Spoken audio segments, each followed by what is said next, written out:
The mop clattered to the floor with a wet slap, and alarms tore through the ICU at Ridgeview Memorial Hospital. Blood pooled near the crash cart while doctors shouted over one another, and nobody noticed the woman in stained scrubs standing perfectly still. Until she did. Claire Whitfield, the nurse they'd made scrub toilets, the one they called useless, the one they'd just fired an hour earlier, dropped that mop and pushed past a frozen resident as a dying soldier's monitor went flat. Her hands moved with a speed that made the attending physician stumble backward, and nobody in that room knew that the 32-year-old woman they'd humiliated for 2 years had once kept men alive while explosions tore through a valley on the other side of the world.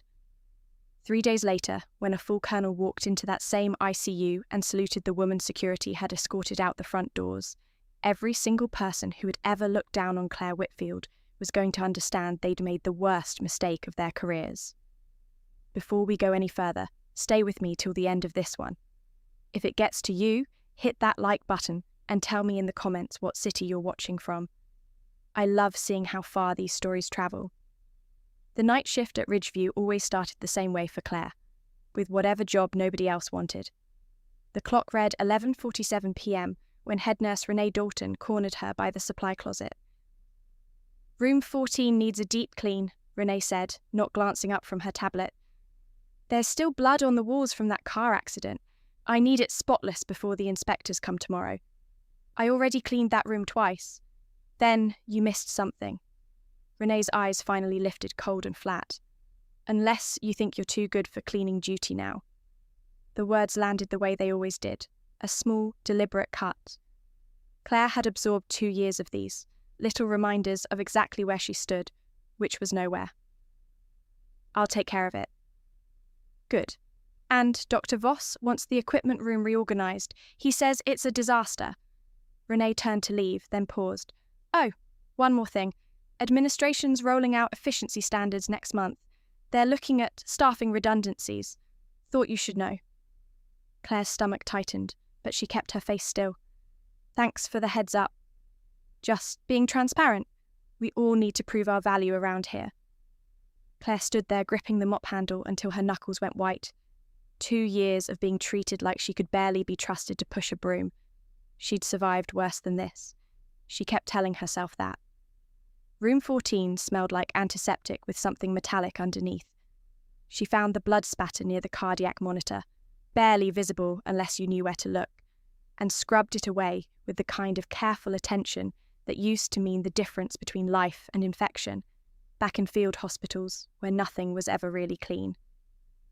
"Still here, Whitfield?" Dr. Gregory Voss stood in the doorway, white coat immaculate despite the hour. Chief of Emergency Medicine at 47, with a reputation for brilliance he never let anyone forget. "I was going over staffing costs with the CFO today. Support staff salaries are up 12% over 3 years, while patient outcomes haven't moved an inch. We pay people to do jobs technology could handle." He stepped closer. "You've been here 2 years and haven't pursued a single certification. No ambition whatsoever. I do my job. Do you? From where I'm standing, you do the bare minimum required not to get fired. Why are you even here?" The answer stuck in her throat. Because this was supposed to be easy. Because pushing a mop through a quiet hospital was supposed to be nothing like the chaos she'd left behind. Because if she stayed invisible long enough, maybe she could actually forget.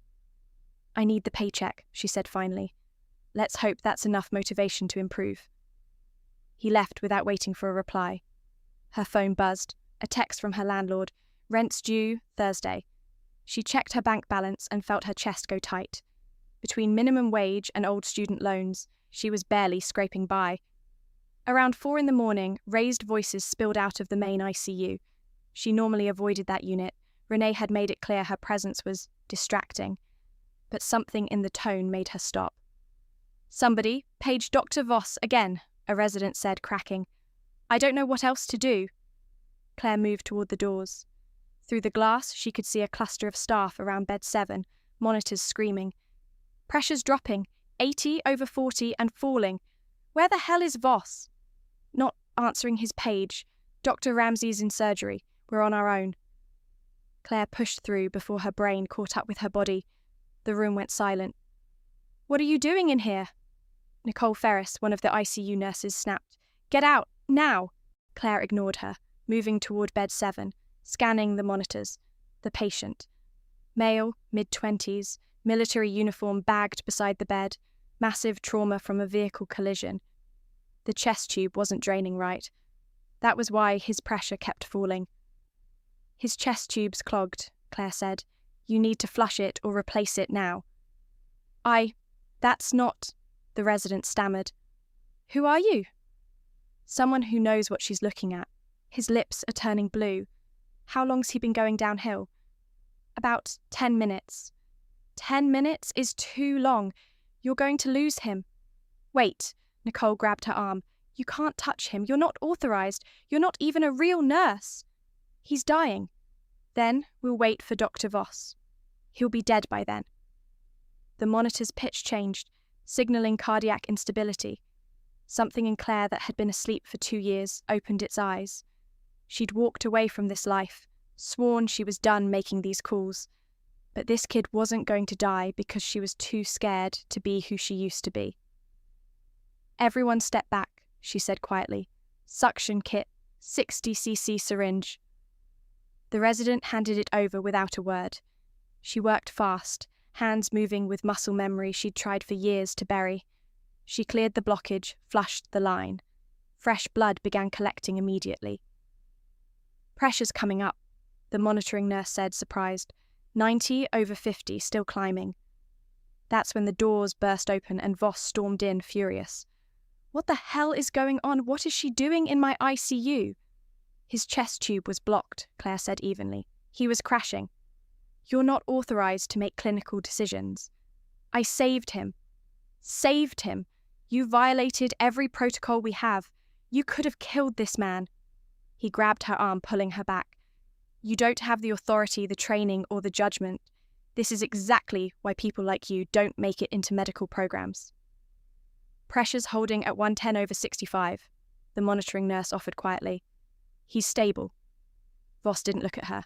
His eyes stayed locked on Claire, disgust written across his face. I want you out of this hospital tonight. Claire glanced at the patient one more time. Better colour. Easier breathing. He'd live. That was what mattered. She walked out without arguing. 2 security guards were waiting. Someone had called them before she'd even finished. They walked her to HR, where an administrator already had termination paperwork sitting on the desk. Claire signed without reading it. You'll get your final check by mail. Your insurance ends at midnight. Please surrender your badge. Claire unclipped it and set it on the desk. You're free to go. The parking lot was dark and empty. Claire sat in her beat-up sedan for a long time, staring at the hospital through a dirty windshield. Her phone buzzed. Unknown number. Hello? Static, then a voice. Male, steady, the kind of authority that made her spine straighten without permission. Is this Claire Whitfield? Who's asking? Colonel Richard Hale, U.S. Army Medical Corps. We've been looking for you, Staff Sergeant. Her blood went cold. I'm not active duty anymore. I know, but we need to speak about your final deployment. A soldier from your unit has been asking about you. Corporal Tyler Briggs says you saved his life during the offensive in the Sarkani Valley. A pause. He's in critical condition at Ridgeview. Car accident 4 days ago. He came to yesterday and started asking for you by name. The world tilted under her. What? He was flown in after an interstate collision. That's true, isn't it? You worked there? Was, past tense. I was just fired. For what? For treating a patient I wasn't authorized to treat. Silence. Then, let me guess, the patient was military. How did you... Because that patient was Tyler Briggs, and according to the reports I'm reading, somebody saved his life about 45 minutes ago. A pause. I need to see you in person. He's dying, Sergeant, and he wants to see you before he goes. The words hit like a fist. She hung up, sitting there watching the hospital, mind racing. She could drive away from this town right now. But Tyler's face kept surfacing. the scared kid she dragged out of a burning vehicle while mortars rained down. She restarted the car and drove back. The guard at the desk stopped her, but Colonel Hale himself appeared minutes later, silver-haired, colonel's insignia on his shoulders, and cleared her through. Dr. Voss came out of the ICU first, face tight. "What are you doing here? You're trespassing." "Let her through," Hale said, stepping beside her. "This is a civilian hospital. You have no authority here." "Want to test that theory? I can have the base commander on the line in 30 seconds. Your choice." Voss's expression shifted from fury to calculation. Finally, he stepped aside. 5 minutes. Claire went straight to bed 7. Tyler looked worse than before. Grey skin, laboured breathing, but his eyes opened when she got close. "Sarge," he whispered, "they said you were here." She stepped closer. "How are you feeling?" "Like I got hit by a truck, which I did." His attempted smile turned into a wince. "I wanted to thank you. For the valley. Never got the chance." His hand fumbled for hers. "You carried me 3 clicks under fire. Doc said I flatlined twice. You wouldn't quit. Why'd you leave, Sarge?" She didn't have a good answer. "I just needed a break." "That doesn't sound like you." He coughed, wincing. "Listen, Colonel Hale's here investigating what happened out there. The ambush. Someone in the unit filed a report saying you broke the rules of engagement." His grip strengthened. "I told him the truth, that you saved 6 of us that day, that without you we'd all be dead." The transport team arrived to take him to surgery. "Sarge," he called out, "don't let them bury what you did. You're a hero." Then he was gone. Colonel Hale appeared beside her. "We need to talk, Staff Sergeant." The ICU doors opened again. 5 soldiers in dress uniform, moving in formation, coming to a stop. The lead officer, a brigadier general, saluted. The entire unit fell silent. "Staff Sergeant Claire Whitfield," the general said. "We've been searching for you for a long time." Claire couldn't move. "At ease," she said finally. The general, his name tape read Coleman, stepped forward. "We need to debrief you regarding the incident." Dr. Voss found his voice. "Who are these people?" "Brigadier General Patrick Coleman. And you are?" "Chief of Emergency Medicine. This is my hospital." "Your hospital?" Coleman said, tone freezing. "Just fired one of the finest combat medics I've had the privilege of serving alongside. She's the only medic in her battalion to treat 23 critical casualties in a single engagement under direct fire, and you have her mopping floors." Renee Dalton had appeared, pale. "There must be some mistake. She never mentioned military service." "Because I didn't want to," Claire said. "I wanted to leave that life behind." "Well," Hale said, "that life just caught up with you." They moved to a conference room. 2 officers set up recording equipment. "For the record, this is a formal inquiry into events in the Sarkani Valley. Staff Sergeant Claire Whitfield is being interviewed regarding her actions during combat operations." "I was discharged?" "Under general conditions. Pending an investigation, you disappeared before we could complete." Coleman leaned in. "Why?" "Because I was tired of defending myself." "That's not good enough." "It's all I have." Claire felt the walls closing in, that same suffocating feeling that had pushed her out of the service. "Let's start with the facts," Hale said. "Your convoy was ambushed. 12 personnel. What happened?" "We hit an IED about 4 clicks out. Lead vehicle destroyed. Everyone inside died instantly. 3 dead. 3 dead. The rest of us got pinned down. Tyler took shrapnel to the leg. Private Doyle had a sucking chest wound. Sergeant Cross," her voice cracked, "lost both legs below the knee." "You were senior medical after Sergeant Holt died in the blast. What did you do?" "I triaged. Briggs and Doyle were critical, but stable if we moved fast. Cross," she swallowed. "Cross was going to die no matter what I did. But I tried anyway." "The report says you prioritized Briggs and Doyle and left Cross without treatment for 20 minutes. He was gone. His femoral artery was severed. I made the call to save the ones I could save." "Private Devon Marsh filed a complaint saying you deliberately withheld treatment, that you focused on the younger soldiers because they had better odds." Claire's head snapped up. Marsh spent the whole firefight hiding behind a disabled vehicle. He didn't see a damn thing.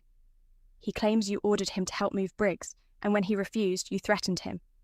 I told him if he didn't help, Briggs would die and it'd be on him. Did you strike Private Marsh? The question hung in the air. I shoved him out of my way when he tried to stop me from going back for Doyle. That's it. He claims excessive force. Claire stood abruptly. Are we done here? Sit down, Staff Sergeant. You want to court-martial me for saving lives? Fine, but I'm not letting his lies go unchallenged. Nobody's talking about a court-martial, Hale said, rising too.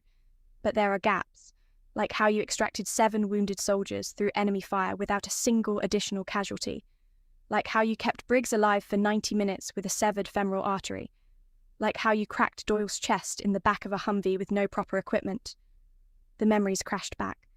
Doyle's blood on her hands, Tyler's screams, Cross's eyes going distant in the sand. I did what I had to do. You did more than that, Coleman said. 3 soldiers recommended you for the Silver Star. Heroes don't let people die. Heroes make impossible choices and live with the consequences, Hale said. Cross was gone. You knew it. So you saved the ones you could. That's combat medicine. You weren't there. You didn't see his face. No, but every statement says the same thing. Without you, everyone dies that day. Marsh doesn't think so. Marsh is a traumatized 22-year-old deflecting his own guilt onto you. But we still need your official statement for the record. The door burst open. Briggs crashed in surgery. They're bringing him back. Claire was moving before anyone reacted, running down the hall to a chaotic ICU. Voss was barking orders, alarms screaming. What happened? She pushed through. Massive bleed, hypertensive, tachycardic, hemoglobin's in the toilet, a grey-haired surgeon said. Claire scanned the monitors, the IV lines, the surgical drain. The drain's barely putting out anything, but his belly's distended. You think intra-abdominal? He's third spacing like crazy. Something's bleeding inside that you didn't fix. She has no medical training, Voss snapped.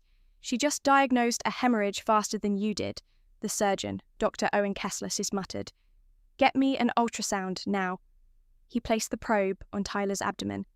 Son of a bitch, she's right. Liver laceration we missed. Call the OR. Voss stared at Claire, an expression somewhere between fury and confusion. How did you know? Because I've seen it 100 times. I spent 3 years keeping people alive in situations where they had no right to survive.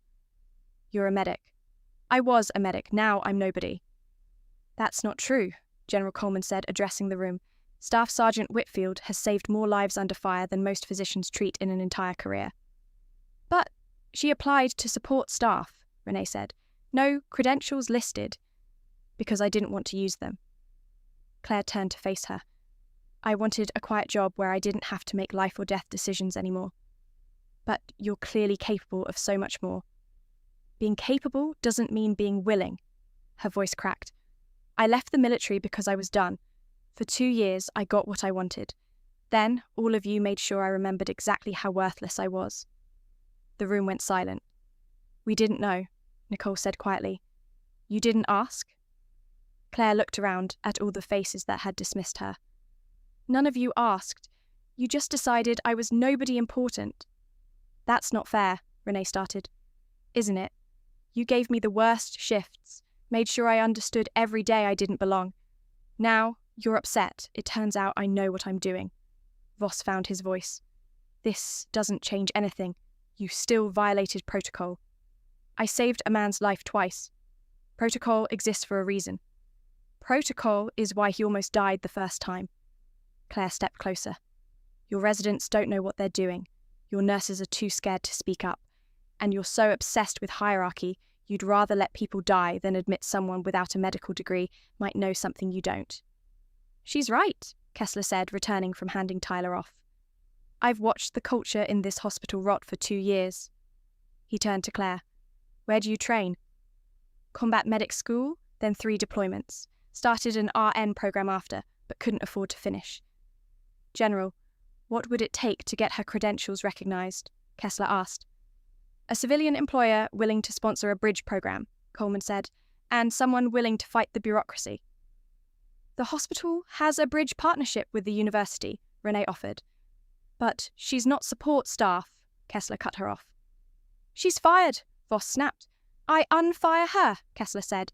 I'm head of trauma surgery, and I want her on my team. If that's a problem, we take it to the board. Colonel Hale cleared his throat. As riveting as this is, we still have unfinished business. We need your statement on record before Marsh testifies next week, or his version becomes the only version. I don't want a medal. You've earned it. Cross's family deserves to know what really happened. His mother wrote me letters, Claire whispered. Wanted to know if he suffered, if I held his hand while he died. I didn't hold his hand. I was too busy trying to keep Briggs from bleeding out. I just left him there and moved to the next patient, because that's what triage is, and his mother is never going to forgive me for that. Did he suffer? Hale asked quietly. I gave him everything we had. No, I don't think he felt much after the first few minutes. But he knew he was dying, and he asked me to save him, and I told him I would try, even though we both knew I was lying. A tear slid down her cheek. You lie. You tell a dying 20-year-old he's going to make it. And then, you move to the next person and try to forget the look on his face when he realized you were giving up on him. Nobody spoke. I need some air, Claire said, and pushed past them, out to the stairwell. Colonel Hale followed, sitting beside her without a word, while she cried herself out. His mother deserved better, she said finally. Maybe, but she got the truth, that her son died under the care of someone who tried everything to save him. That counts for something. For the next 90 minutes, Claire told them everything. By the time they finished, she felt hollowed out, like something toxic had finally been purged. Thank you, Staff Sergeant, Coleman said. This takes courage. Doesn't feel like courage. It never does. Outside, Dr. Kessler was waiting. Come with me. We need to talk to administration about making sure Voss's termination decision doesn't stand. They reached a corner office marked CEO Eleanor Vance. Steel grey hair, eyes that missed nothing. I understand there was an incident, Vance said. I'd like to hear your version. Claire told her everything.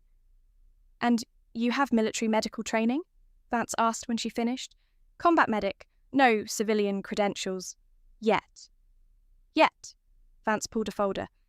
I've reviewed staffing complaints. Your name comes up often. You were routinely given the worst assignments as punishment. I never complained. Maybe you should have. This hospital has a culture problem. Dr. Voss represents the worst of it. His termination is being formalised as we speak. She looked at Kessler. You'll serve as interim chief. She turned to Claire. We can offer you a spot in our bridge programme. Full tuition, guaranteed placement, in exchange for 3 years of service after you're licensed. Claire stared at the paper, unable to process it. Why? Because you're exactly what this hospital needs, and because we owe you an apology for how you've been treated. I don't know what to say. Say you'll think about it. The offer stands 48 hours. Claire left in a daze. That night, her phone rang again. Unknown number. Staff Sergeant Whitfield, a woman said, formal and clipped. Captain Alyssa Reed, Army Public Affairs. Are you aware your actions in the Sarkani Valley were captured on helmet camera footage? PFC Doyle was wearing a body cam. It survived. General Coleman wants you at Fort Ashford tomorrow morning for a full debrief. Claire looked around her tiny apartment, at the isolated life she'd wrapped around herself like armour. I'll be there. Her phone buzzed with a text from Kessler. Briggs made it through surgery. Stable for now. Relief flooded her. She tried to sleep and couldn't. At 6 she drove to Fort Ashford, arriving early. General Coleman was waiting with Colonel Hale and a large screen, currently dark. Before we show you this, Coleman said, understand, it's raw, unedited footage, and it includes Sergeant Cross's death. I was there, I remember. You remember some of it. This fills the gaps. He picked up a remote. Ready? She wasn't, but she nodded. The footage was jumpy, Doyle's POV as the convoy rolled along a dusty road. Then the world exploded. The camera swung wildly. When it steadied, The lead vehicle was burning. "Doyle, report!" Sergeant Holt's voice. "I'm hit!" Doyle, high with panic. "Where's Whitfield?" The camera swung around. There she was, younger-looking, dirt-streaked, moving with purpose. On screen, Claire reached Tyler and went to work, tearing his pants leg open, hands moving fast. "Doyle, I need you mobile." Her voice steady, commanding, nothing like the panic she remembered feeling. Gunfire erupted. The camera caught the wider scene. Worse than she remembered. And Cross screaming for help, her own voice telling him to hold on. "Watch," Coleman said gently. On screen, she split her attention between Tyler and Cross, even though the math didn't work. Marsh appeared, frozen behind cover, rifle forgotten. "Marsh, I need help moving Briggs." He didn't move. She crossed open ground under fire and grabbed him. "If you don't help me, he dies." Together, they got Tyler behind cover. Then, she went back for Cross. Claire closed her eyes, hearing every second. Cross begging her to save him, her own voice promising she'd try. When his eyes finally went distant, she leaned down and whispered something the camera couldn't catch. "The chaplain told me it was a prayer," she thought. It wasn't. It was an apology. The footage kept going. The impossible arterial repair with zip ties, cracking Doyle's chest, organising the evacuation under fire. Through all of it, Marsh cowered, never moved unless dragged. The screen went dark. "That," Coleman said, "is why you're getting the Silver Star, and why Marsh's complaint is being dismissed with prejudice." "I don't remember most of that," Claire whispered. "Your brain protected you," Hale said, "filled the gaps with guilt instead of facts. The board convenes next week, but the outcome's no longer in question. Your discharge status is being upgraded to honourable. You'll be awarded the Silver Star at a ceremony in Washington next month." I don't want. You've earned it. And Staff Sergeant, the Army Medical Corps wants to offer you a direct commission. Captain, return to active duty. No, the word came out harder than she meant. I did my time. I left for a reason. "Thank you for your service," Hale said, standing, "for not giving up, even when it would have been easier." Claire made it to her car before the tears came, ugly and wrenching, for Cross and Tyler and every soldier she couldn't save. Her phone showed missed calls from Kessler. "Briggs is awake and asking for you," he said when she called back. Tyler's face lit up when she walked in. "Sarge, they said you were here." His expression turned serious. "Colonel Hale called me, told me about the footage, what really happened." His voice broke. "You could have let Cross die alone, focused on the rest of us, but you didn't." He reached for her hand. "Thank you. For the valley. For here. For everything." A commotion erupted in the hallway. Dr. Voss burst in, face flushed with rage, security trying to restrain him. "This is my department. I trained half the staff, and you're throwing me out for her." "It's not your hospital anymore," Kessler said, ice in his voice, "and she saved more lives in one night than you have all year." Voss lunged, security grabbing him. "You think you're special," he hissed at Claire. "You're nothing. A has-been who couldn't cut it in the real military." Something in Claire snapped. "I kept 19-year-olds alive while bombs fell around us. I made calls you've never had to make and lived with the consequences. When I make a mistake, I own it. I don't hide behind protocols and hospital politics." Security dragged him away. Tyler stared at her with something close to awe. "Remind me never to piss you off, Sarge." In the hallway afterward, her phone rang. Unknown number once more. "Is this Claire Whitfield?" A male voice, unfamiliar, urgent. "Who wants to know?" "Nathan Cross, Sergeant Ethan Cross's younger brother." A pause, heavy with emotion. "General Coleman sent me the footage. I need to tell you something. There's something on there, someone. And Claire, you need to see it before the ceremony. Because if what I saw is real, the story of what happened isn't over." The line went dead. Claire tried calling him back 3 times. Straight to voicemail. A text came through instead. "Meet me. Fullridge Diner off Route 26. 1 hour. Come alone. N. Cross." She drove out, mind racing. Nathan sat in a back booth, a laptop open. Younger than she expected, with Ethan's same dark eyes. "Watch the background," he said, hitting play. On screen, in the moment right after Ethan died, a figure moved between the rocks in the distance, barely visible through dust and smoke, dressed in local clothing, moving away from the convoy. "The insurgents," Claire said. "We knew there were hostiles nearby." "This is 12 minutes after the shooting stopped," Nathan said, "and look what he's carrying." Something metallic caught the light. "A friend who served thinks it's an American issue radio." Her mouth went dry. 3 seconds later on the footage, the medevac helicopter reported ground fire from that exact position. Fire that delayed the extraction by 8 minutes. "Someone was still there," Nathan said. "Someone with American equipment who waited until you were most vulnerable, then opened fire on your own rescue bird. I think my brother saw him right before he died. He was delirious. Look at his eyes when you lean in. He's not looking at you. He saw something. Did he say anything else? Anything at all?" Claire's mind raced back. "He said a name. Marlowe. Marlowe's here." But there was no Marlowe in our unit. Nathan's face went pale. "Captain Elliot Marlowe, supply officer at the regional depot, flagged 6 months before your convoy got hit, suspected of selling equipment and intel to insurgents. Investigation went nowhere." "How do you know that?" "I've spent 2 years trying to figure out why my brother died." He pulled up a photo. A man in his mid-30s, sandy hair, cold eyes. "Could this be who you saw?" "I don't know. I wasn't looking at the background. I was trying to save lives. I'm not blaming you, but if Marlowe was there, my brother didn't die in a random attack. He died because someone sold him out." Claire's phone rang. Colonel Hale, voice tight. "Marsh attempted suicide 2 hours ago. Before they sedated him, he mentioned a name. Captain Marlowe.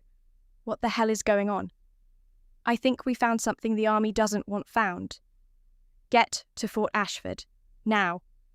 They drove separately. Fort Ashford was on full lockdown. Hale met them in the lot, grim. "General Coleman wants you both. Claire, did you see Captain Marlowe during the ambush?" "I don't know. I saw someone but didn't get a clear look." "We pulled his record. He went AWOL 3 days after your convoy was hit, listed as a deserter." In the conference room, Claire and Nathan walked General Coleman and a legal officer through everything. "This is a nightmare," Coleman said finally. "If Marlowe orchestrated that ambush, it means 3 American soldiers died in a murder-for-profit conspiracy. We need to postpone the ceremony pending investigation." "No," Claire's voice cut through the room. "Those soldiers recommended me for that medal because of what I did. You don't take away their recognition because the circumstances were worse than we thought. It's not that simple." "It's exactly that simple." She stood. "For once, the Army is going to do the right thing. You're going to honour the soldiers who survived. And you're going to find out what really happened so Cross's family knows the truth." Coleman stood slowly. "All right. The ceremony proceeds. The investigation continues in parallel." His eyes locked on Claire. "Because Marsh wasn't trying to kill himself. Someone injected him with enough fentanyl to stop his heart." Claire's blood ran cold. "Someone tried to murder him. Someone who wants this buried. You might be in danger too." The legal officer pulled up security footage from outside Ridgeview. Voss agitated near the entrance, and in the background, partially hidden, another figure watching. "That's Marlowe," Nathan breathed. "He's in Fall Ridge," Coleman said, "and he knows exactly who you are." Claire was already moving. "Briggs is at Ridgeview right now. We've sent MPs." She was running before he finished the sentence. The drive back felt endless. The lot was chaos when she arrived. A code being announced over the intercom. Active threat in the building. She pushed through to a locked ICU, pounding until a terrified nurse cracked the door. "Briggs, room 7. The door was closed. Through the window, Tyler sat wide-eyed and standing beside him, one hand on his IV line, a man with cold, calculating eyes. Captain Elliot Marlowe. He looked up and smiled. Staff, Sergeant, Whitfield. I was hoping you'd show up. Claire's hands went up instinctively. Let him go. This is between you and me, is it? His thumb hovered near the injection port, a syringe already in his hand. Corporal Briggs has been chatty about the valley, about what he saw, loose ends, both of you. Then we talk, Claire said, forcing herself still. Tell me what you want. I want the last 2 years of my life back. I made a business arrangement with local suppliers. Information for money. Your convoy wasn't even supposed to be there. That IED was meant for someone else. Collateral damage. His expression darkened. But you survived. You and 6 others who could identify me. I've been managing the risk ever since. Marsh became a problem when he started remembering my face. I took care of him. Now I'm taking care of Briggs. Then Doyle. Clean slate. You son of a... Tyler tried to sit up. Save your energy, Corporal. Marlowe's thumb pressed slightly on the plunger. Here's what happens. You stand there while I administer this. He codes. In the chaos, I walk out. Or I push this right now and he dies 30 seconds faster. Your choice. There's a third option. Claire's voice went cold. I stall until the MPs get here. Marlowe hesitated, eyes flicking toward the door. That was all she needed. She grabbed the equipment cart and shoved it toward him. He jerked back, hand leaving the IV port.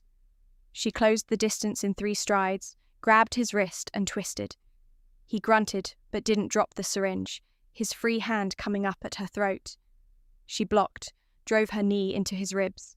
They struggled, crashing into monitoring equipment, alarms shrieking. Security! Room 7! Active threat! Tyler screamed into the call button. Marlowe slammed her against the wall, stars exploding across her vision, but she didn't let go. She shifted her weight, used his momentum, drove her elbow into his jaw. His grip loosened. She tore the syringe free and threw it across the room. It shattered, the drug spilling harmlessly. He lunged again, but the door burst open. 2 MPs charged in, weapons drawn. He froze, hands rising. Captain Elliot Marlowe, you're under arrest for desertion, conspiracy to commit murder, and about 15 other charges. You should have let him die, Marlowe said quietly as they dragged him out. Would have been easier for everyone. Claire checked Tyler's vitals, hands shaking from the adrenaline crash. His monitors stabilized once she reconnected everything. Sarge, he grabbed her hand. Thank you. Colonel Hale arrived moments later. That was reckless. That was necessary. Is Marsh okay? Going to make it. And he's talking. Gave us everything on Marlowe's operation. 3 others involved. Arrest warrants going out within the hour. Hale looked at her seriously. What you did today is going in the official report. Claire slumped into a chair, exhaustion catching up. Nathan Cross. Does his family know? Being briefed right now.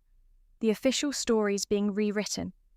Cross and the others died because they were betrayed by one of their own.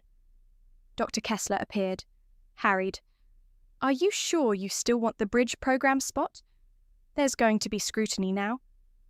Claire thought about it. 2 days ago she'd have run, but sitting here, having just stopped a man from killing someone she'd sworn to protect, running didn't solve anything anymore. I want the position. When do I start? Monday, if you're ready. I'm ready. The days that followed blurred together. Marlowe and his co-conspirators were formally charged. Marsh woke up and gave a full statement, including an apology. Marlowe had approached him months after the Valley, planted doubts, used him to discredit a witness. Renee Dalton resigned Wednesday. The board had found buried harassment complaints in her file. Nicole stopped Claire in the hallway. I owe you an apology for how I treated you. Claire considered brushing it off, then didn't. You were following Renee's lead. I never gave you a reason to think differently. You shouldn't have had to. Friday morning, Claire drove to Washington with Tyler in the passenger seat, against doctor's orders. Colonel Hale and General Coleman met them at the ceremony. Nathan sat with his mother in the front row, clutching a folded flag. Claire almost turned around. "You're not running," Tyler said, grabbing her arm. "They need this. We need this." General Coleman spoke about courage under fire. Colonel Hale read the citation. Then Coleman called her forward and pinned the medal to her chest. "Staff Sergeant Claire Whitfield, for conspicuous gallantry and intrepidity in action against an enemy of the United States. Your actions under fire saved 6 American lives. The United States Army is proud to present you with the Silver Star." Everyone stood and applauded. She couldn't breathe. Ethan Cross's mother approached as the applause died down. Claire braced for blame. Instead, the woman hugged her. "Thank you," she whispered, "for staying with him, for not leaving him alone." She pulled back. "He knew you tried. That's what matters." Claire's carefully built walls shattered. She hugged her back, tears streaming, unable to form words. Later, Captain Reed pulled her aside. "Marlowe's pleading guilty in exchange for a reduced sentence. Full confession going to the press. 17 soldiers dead across 7 attacks he facilitated. This is going to be major news. Your name will be attached." "I don't want to be famous." Too late. Claire closed the folder. "I'm going back to Fall Ridge. I'm starting nursing school Monday. I did my part. Now I'm done." She walked away before Reed could argue. Tyler caught up with her in the parking lot. "You're really just going back?" "I've got a life to rebuild." She unlocked her car. "For what it's worth, I'm proud of you, Sarge. Not for the medal. For standing up and claiming your space after everything tried to beat you down." They drove back that evening, reaching Fall Ridge around midnight. Everything looked the same, but she felt different. Harder and softer at once, like something broken had finally been reset properly. She slept deeply for the first time in months. Monday morning arrived with unexpected sunshine. Claire dressed in real nursing scrubs and drove to Ridgeview. Kessler met her with credentials and an orientation packet. "Welcome to the program. One more thing, the CEO wants to see you first." Eleanor Vance stood when Claire entered. "Congratulations on the Silver Star. I wanted to personally apologize for how you were treated here." She slid a paper across the desk. "We've established a scholarship in honor of Sergeant Ethan Cross. Full tuition for veterans pursuing nursing careers. You're the first recipient." Claire's throat tightened. "I don't know what to say." "Say you'll use it well." Vance stood. "Now go. Your first day starts now." Claire walked toward the ICU, past the rooms she'd cleaned for 2 years, past the nurses' station where she'd been mocked. She wasn't here for them anymore. Patricia Renner, her preceptor, handed her a chart. 72-year-old male, post-op cardiac surgery. What's your assessment? Claire started reading, her mind automatically processing. She was home. Finally. That evening, her apartment door was unlocked. She hadn't left it that way. Slowly, she pushed it open. Nathan Cross sat on her couch, laptop open. "Sorry for breaking in. I picked the lock. But you need to see this." He turned the screen toward her. A frozen frame from Marlowe's prison interview, aired the day before. In the background, through a window, a figure in a guard's uniform watched. "I sent this to a friend who does facial recognition. That guard isn't a guard. He's Lieutenant Colonel Marcus Voss, Dr. Voss's older brother, currently stationed at the very prison holding Marlowe." The world tilted. Claire grabbed the back of the couch. Voss's brother. Who has access to Marlowe? Who might have his own reasons to keep the corruption story buried? "I think both Voss brothers were part of the operation, and I think they know you're the only one who can connect the pieces." Claire reached for her phone. "We need to call Hale." "Already did." Her phone rang, Hale, voice tight. "Lieutenant Colonel Voss went AWOL 3 hours ago. MPS think he's heading to Fall Ridge. Stay inside. Lock your doors. We're 10 minutes out." "We should leave," Nathan said. Claire shook her head. "He'll just follow. Better to control the terrain. Old habits, thought long buried, came back fast. How good are you in a fight? Decent. Reserve, 2 years. They waited. 3 minutes. 5. The apartment door exploded inward. Marcus Voss stood there, service pistol raised, bigger than his brother, harder in the eyes. Claire, Whitfield, we need to talk about how you and your brother helped Marlowe kill 17 soldiers. Gregory had nothing to do with the operational side, Voss said. He just provided information. He didn't know what it was being used for. I was trying to protect him. His hand shook. He's sick, early onset dementia, 2 years of cognitive function left. Let him have that without being destroyed publicly. Please. Claire studied him. The desperation was real. This wasn't a man here to silence a witness. He was here to beg. Put the gun down. Not until you agree. The MPs are already here. You've got 30 seconds.